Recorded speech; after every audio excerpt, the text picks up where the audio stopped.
Hi കൂട്ടുകാരെ, എല്ലാവർക്കും നമസ്കാരം. എൻ്റെ പേര് സുഗന്ധി ബ്ലോഗ് എന്നൊരു യൂട്യൂബുണ്ട്. ഇത് നീലകേശി, വെങ്ങാനൂർ നീലകേശി പാടമാണ്, വയലാണ്, എൻ്റെ വീടിൻ്റെ അടുത്താണ്. ഇതാ എൻ്റെ കൂട്ടുകാരിയുണ്ട്. പഠിക്കോ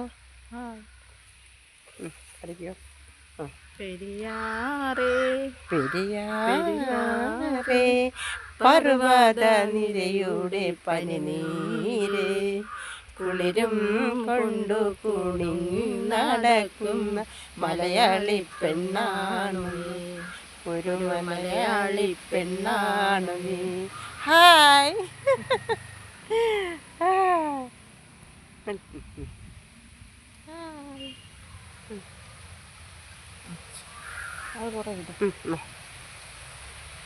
ഹായ് പറ.